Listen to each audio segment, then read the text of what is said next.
In this video, I'm going to be talking about the new Ulanzi Falcam TreeRoot Travel Tripod. So let's check it out.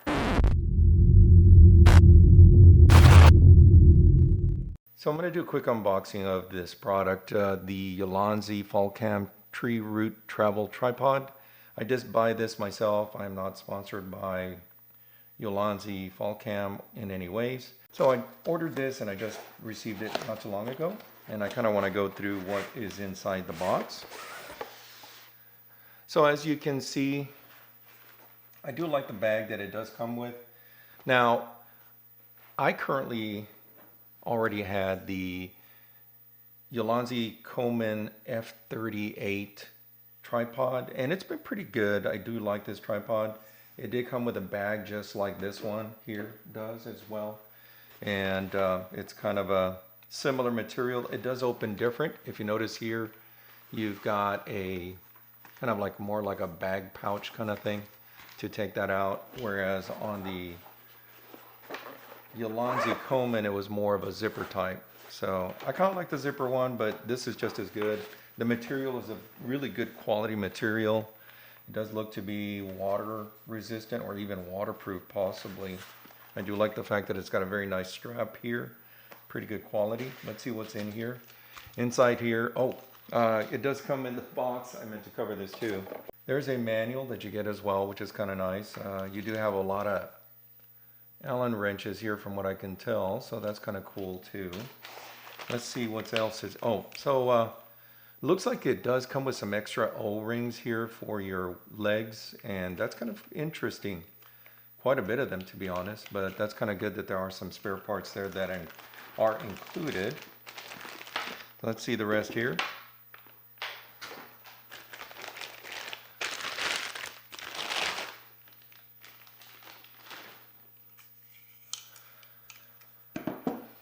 So when I first looked at buying this, knowing that I already had this one here, my F38 Ulanzi tripod, they're both pretty much similar in size. This one over here, of course, is about 48 centimeters, which is about 18.9 inches when fully closed. Fully extended, you're looking at about 162 centimeters, which is about 63.7 inches.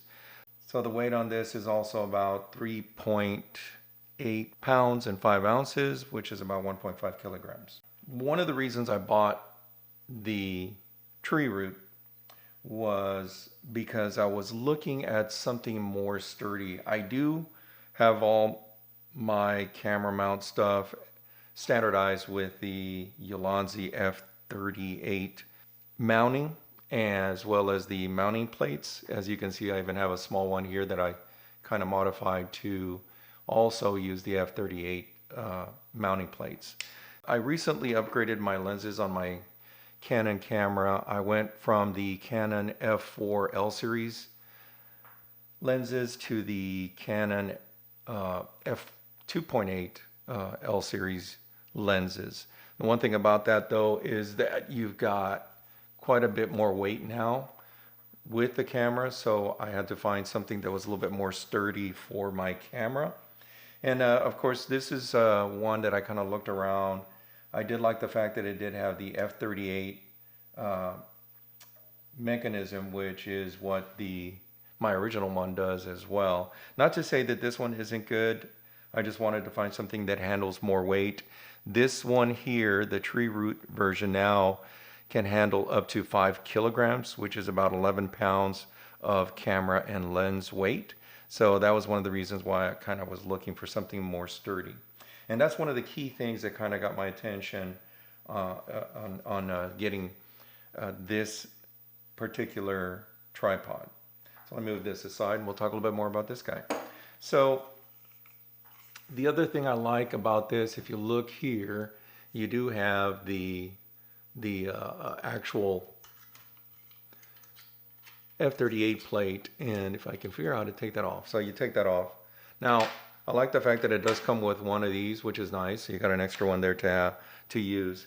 The other thing I wanted out of this that is unique to this one compared to my F38, On my F38, I'm pretty much stuck with having to just use the F38 plates here.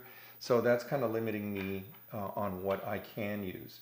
Now I do have some other ones also that I have. I have the Peak Design one as well that has that quick release F30. Well, it's kind of like a F38 version, but it's their version. It's a little bit different in how you can use that.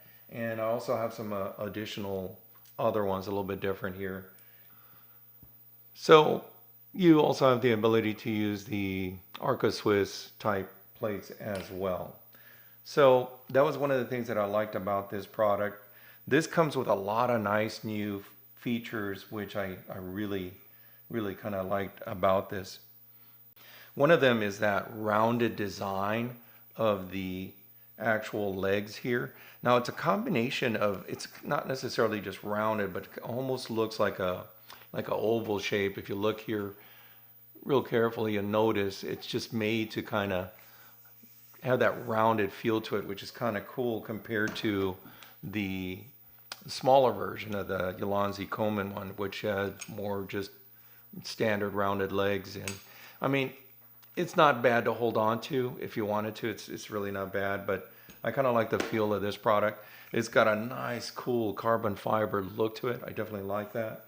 And it also comes with two mounts. You got the F22 mount that you can find accessories that use that from Ulanzi. And in addition to that, you also have your typical 1/4 inch mount as well that you could do here as well. Like in my case, I've got like these here that I can use. And I think that's kind of cool that you have that flexibility of using either or. So that's kind of cool. So another thing I like about this is that this does come with the 1/3 turn quick lock mechanisms, which is kind of cool. I mean, I do like the fact that, you know, you just do 1/3 turn on the legs and boom, you're already spreading the legs on this thing very easily. And in fact, gravity alone will actually make those legs come out like that very easy. But I like how fast you can lock them.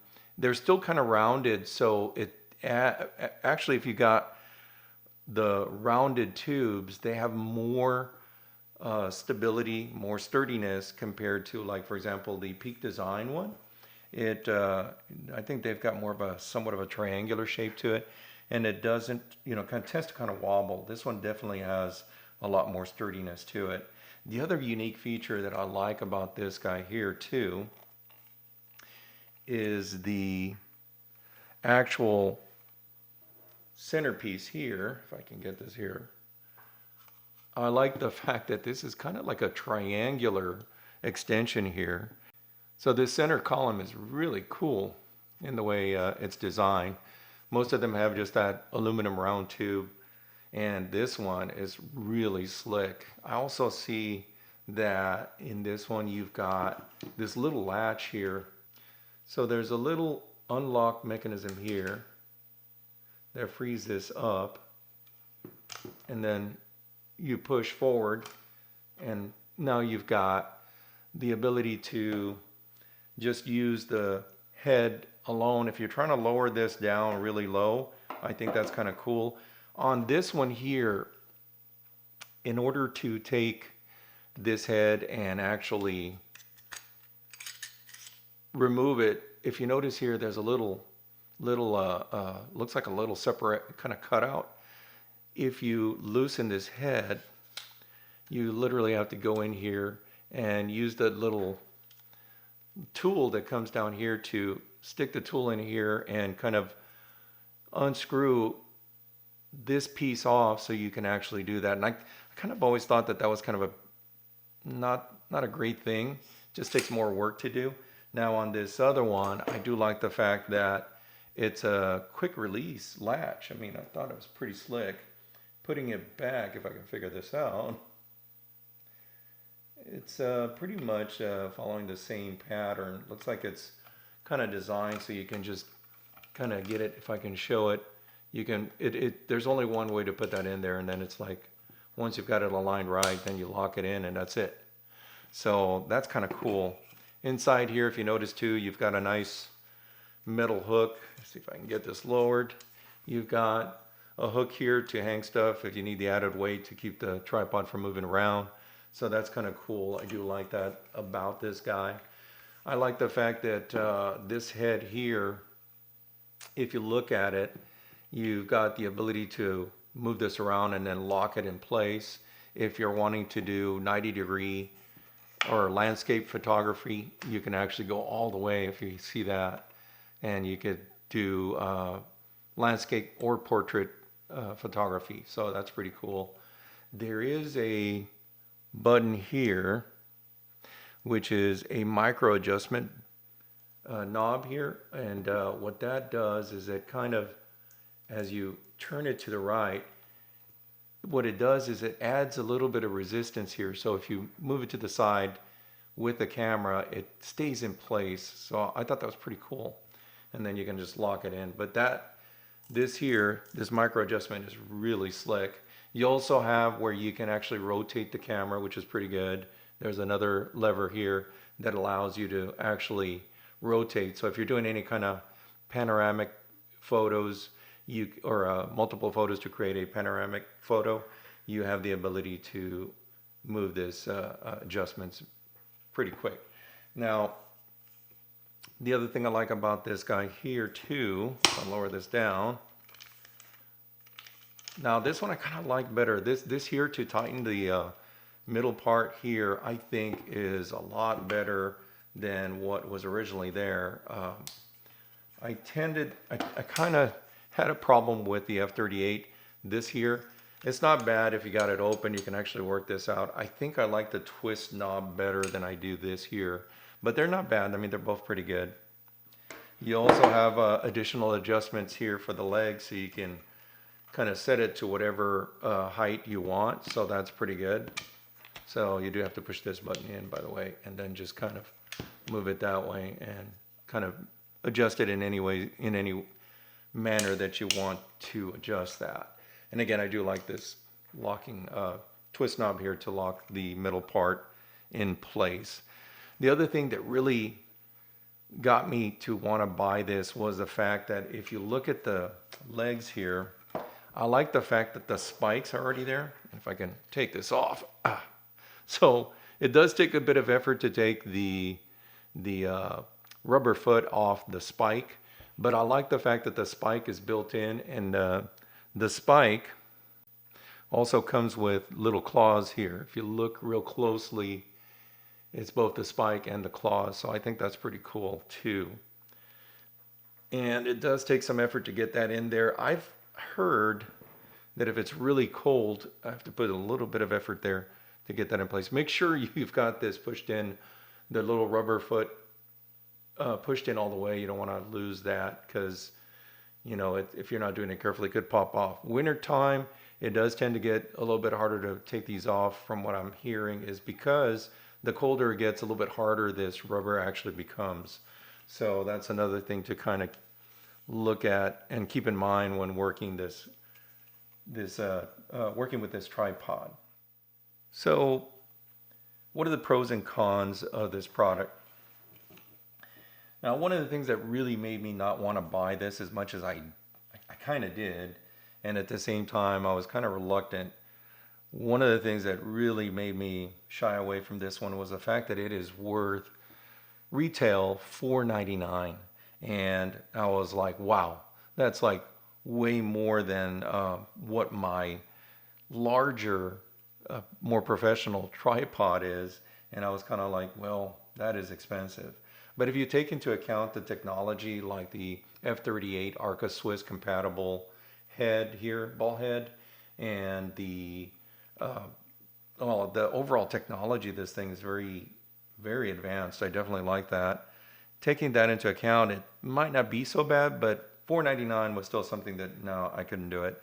Now, at the time of the making of this video, I did get this for like $3.99. It was actually kind of like an early Black Friday kind of sale, and Ulanzi had it for like pretty much at 20% off, and so that dropped it down to $3.99. And yeah, I still think that's a lot of money, but compared to the Peak Design one And the fact that this is even more of a sturdy tripod than the Peak Design, heavier, more heavy duty, and able to handle heavier lenses with camera with the lenses, I think that's pretty good. If you can handle up to 11 pounds, I think that is definitely a plus. Having the claws and everything already, the spikes and the claws already there is another big plus.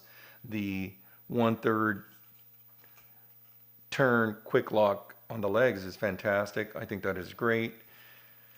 So yeah, costly, but at the same time, I look at the cost of my lenses. So I really want a tripod that is really good quality, that I know that it's going to keep my camera safe. So yeah, for the money compared to what I end up paying on my f2.8 lenses, this is worth the money. I definitely do think, as much as the price was a bit of a con. Again, on the rubber feet, I would say that's probably a minor con on it, in that, yeah, if it's cold, that's going to be hard to remove that. I think they also took into account, for portability. If you think about it, they made this size still to where it is portable compared to my more professional, larger tripods. Definitely this would fit better in a suitcase if I'm traveling, just like the F38. Even though this is a little bit taller, still getting this in a suitcase works out fine with me. Even getting it in your backpack is still a good, reasonable size. It is a bit more weight, obviously, but overall, if you're wanting a heavy-duty tripod, then this is probably a really good one to consider. If you're already standardizing on the Falcam F38 technology for the camera mounts and stuff, then this is definitely a good product to look into. Again, like I said, I've used mine on just about every camera and action camera and stuff that I have. I pretty much rely on this standardized mount. So again, great product overall. Yes, it's a bit pricey, but I think it's definitely worth the money. It's all in what you think. Let me know what your thoughts are if you want to put them in the comments, and I'd be glad to answer any questions you might have on that. Again, overall, great product. Again, a little pricey, but yeah, I think it's definitely worth the money in my case, and definitely like the sturdiness, the quality. I think they did a fantastic job as usual. Love the way the technology was on this guy. I thought it was great overall. This was also pricey too, but even this one, for the money, you're getting an excellent quality product. It definitely, looks great, and I definitely look forward to using this on my next trip. Anyways, I do appreciate you guys watching this video. Thanks to those that have already subscribed. Don't forget to click on the like, and if you haven't subscribed, please subscribe. That does help with my stats on YouTube. And thanks for watching this video, and have a good day.